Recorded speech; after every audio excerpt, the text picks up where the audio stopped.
Hey guys, today I'll be showing you a little project I've had on my bench here. This is actually a Micromoog, and this is actually my personal Micromoog that some of you may have seen in the past on some of my videos over the years. Long story short is, guys, I bought one to fix up over there on the floor in pieces, and I'm not happy with it. I'm just not happy with the, it's an early production one, which means it has early revision circuit boards in it and stuff. And there's just a lot of things in it that I don't like, and I don't want to sell it with the fact that it might break. And if it breaks with me, I don't care, but you know, if it breaks with somebody I sell it to, well, then that's a problem. So what I did is I had my little Micromoog here from 1978, and it's a later revision circuit boards. You know, it's got all the things that you want in a Micromoog. And basically I just took the good parts off that one and the good parts in this one, and I mashed them together and made a really nice little Micromoog. My keys were yellow on this one. It no longer has yellow keys. I took the keys off that one, put on this one. They're all nice and white. So there are some things I did to make this one really nice.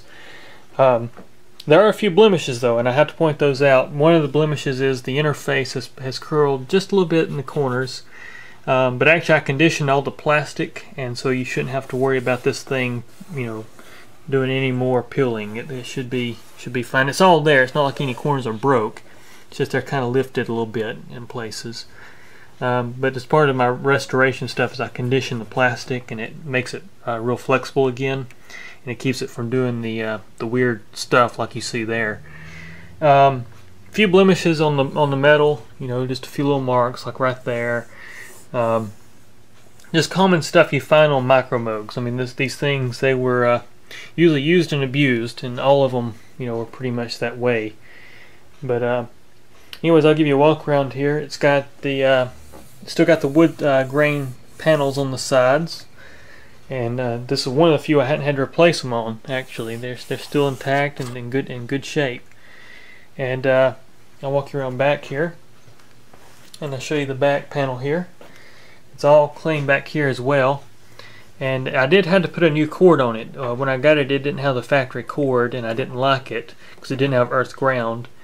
So I found this cord here, and it's a Moog style cord like that would have came on it. It's basically just industrial cord like you'd buy for anything that was industrial back in this time period. But it does have a little blue, little blue paint on it. Right, I think you can see it maybe right there, but not bad. But put a new cord on it. It's running like it should now with earth ground and everything. But as you can see, I don't know if the light's better, maybe at this angle on the wood, but you can see how nice that looks. But anyways, I did everything I could to make this one really nice. I rebuilt it probably about 2 years ago, so I put the new key bushings in about 2 years ago. But while I had all the keys and everything off, I actually went on and re-lubed them with some silicone grease, got everything back factory fresh, and I think it'll be a very great instrument for somebody. This isn't really, I wouldn't necessarily call it a collector's Moog synth, but it would be a great player's Moog. You know, somebody that would want to just have it to play. And it's just a great little synth. I've really enjoyed owning this one, which I'm going to fix that one up because I'm going to miss my Micromoog. It's just a great instrument. But it's a single oscillator with a doubling effect, which is basically just a divider circuit that divides it, gives you a 2 octave down or 1 octave down. And it's just a really nice sounding synth, as you can hear.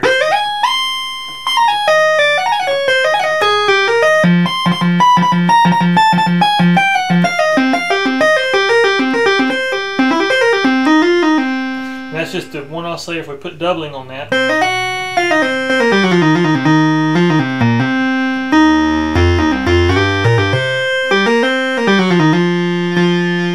of course you got pulse width. You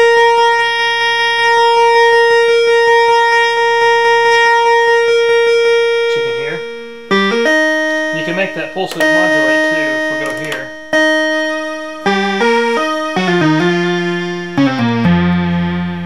Of course, the filter, everything's been cowled too, so everything matches to what it should, how it should respond.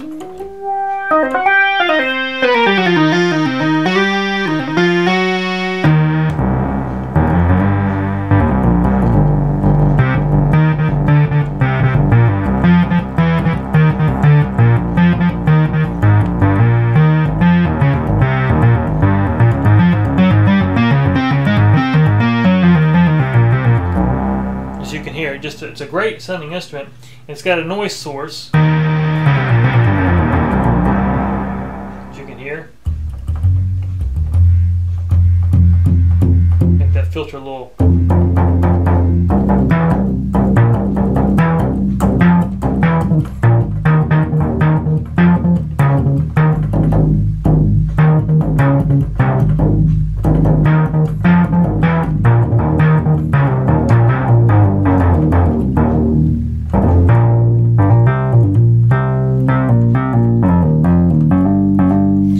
Actually, the release switch, like you find on a Micromoog, like on the LHC, where it actually makes it have a zero release. So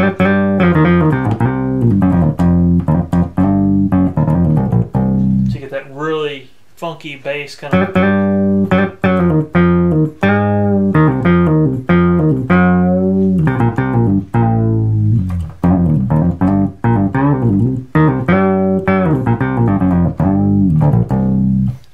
Just a great singing instrument. It's got glide, which glide is actually, I compare the glide on these to ARP. It's got kind of this glide effect. As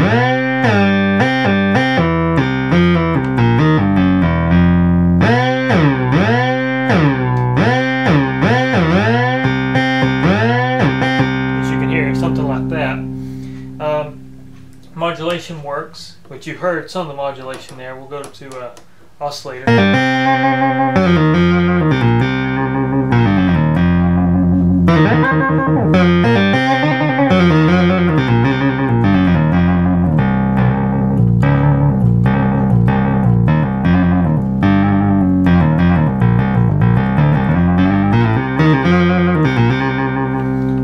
That's a square wave, then you got a sawtooth, or triangular, should I say.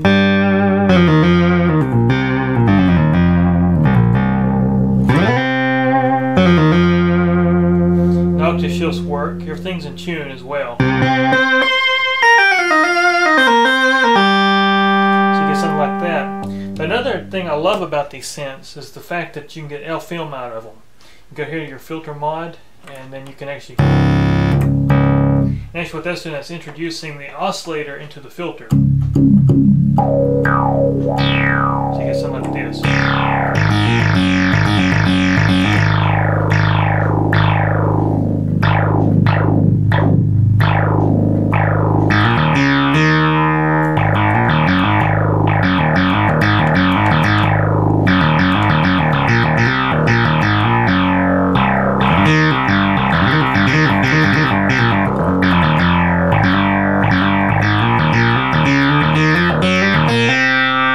Something like that. Of course, you can go harder. It's got a weak and strong signal. Because this is like.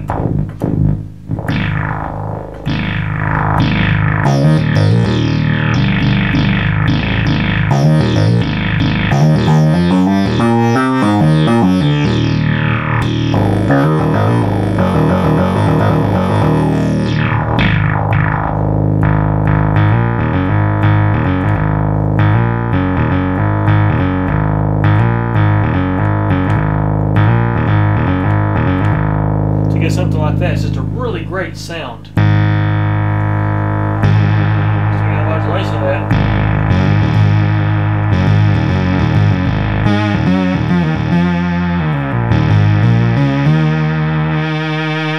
But this is actually just turn off the doubling. Now you can hear how much the doubling helped. So you get something like that. And then of course then you got your filter tones as well. We can actually cut the oscillators off. First I'm going to go here. So this is just the filter.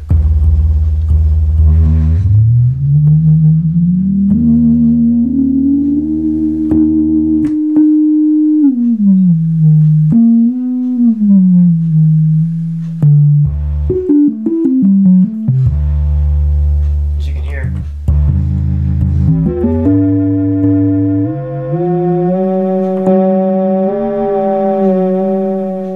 And what I've done now, I've introduced the oscillator into the filter. And I've got the oscillator shut off, so you're actually just hearing just the oscillator drive the filter, so you're hearing the filter being driven.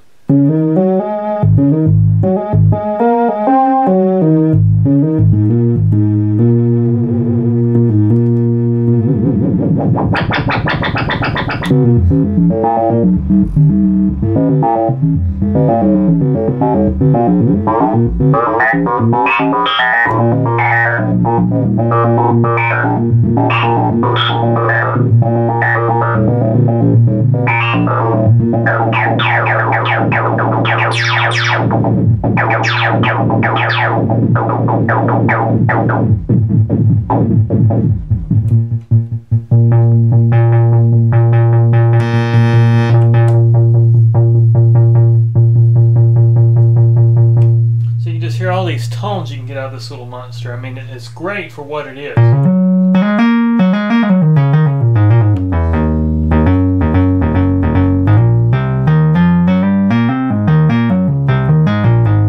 And to be one oscillator, this thing is really, really thick. It's kind of using a classic oscillator design, and it's just a really, really great sound. But I will show you that was sample and hold you heard earlier. But I'll go here and actually put it on the oscillator so you can hear it actually.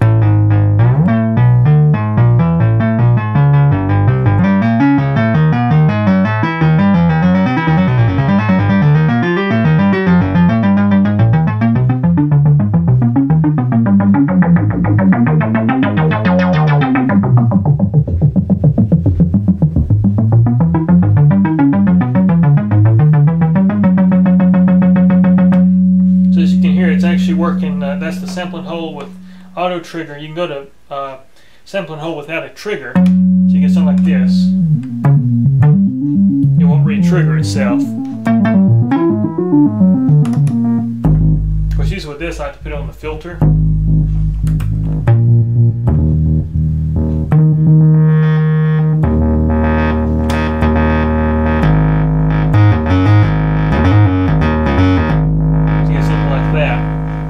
It's just modulating just a filter.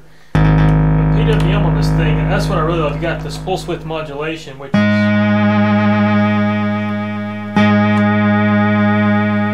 they're really slow attack. These things are really nice when you go like to a higher octave for like a lead sound. Close this filter up a little bit.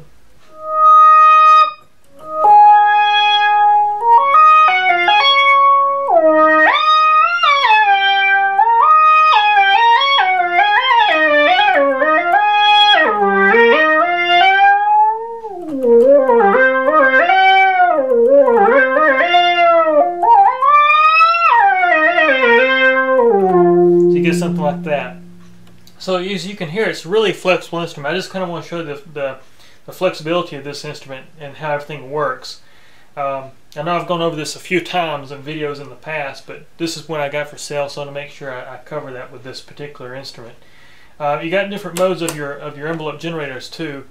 This one style I'm using right now that you've been hearing is that whenever it goes to release, it don't matter if I hold a note or not, it's going to actually just continue through the sequence of the contour. For instance, like this, as you can hear. Even when I hold in a note, it's not going to do anything. I can switch it over here for both the loudness and filter, and when I let off the note, you won't hear the release till I let off. So kind of a neat feature.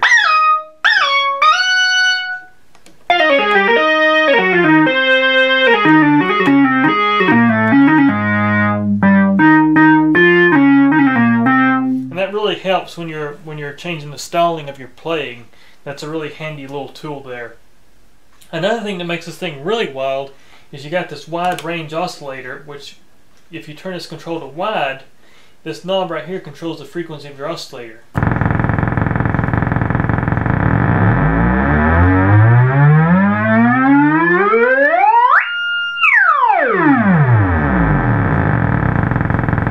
And it's still keyboard tracking.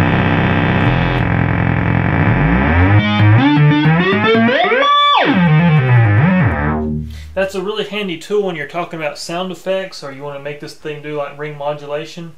If I go right here and get this thing to bypass. Alright, let's go and go.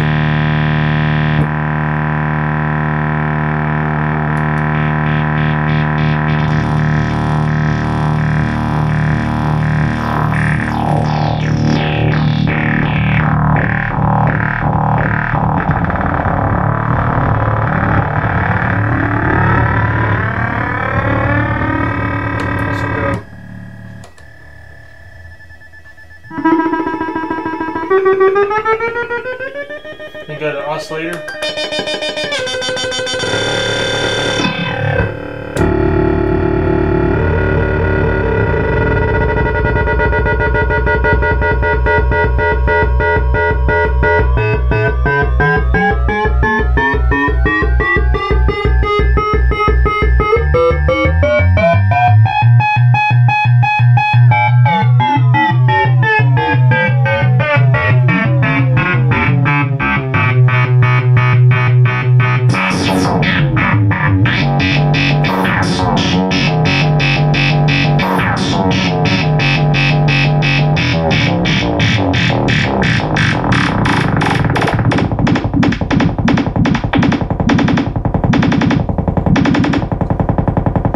And as you can hear, it can just get crazy.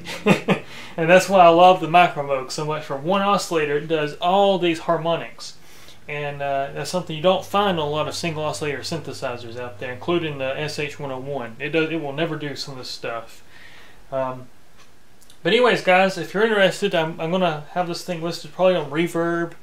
But I'll have a link attached to this video for you.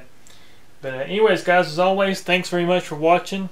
I really appreciate all the views from all you guys and the support, and look forward to having more here in the future.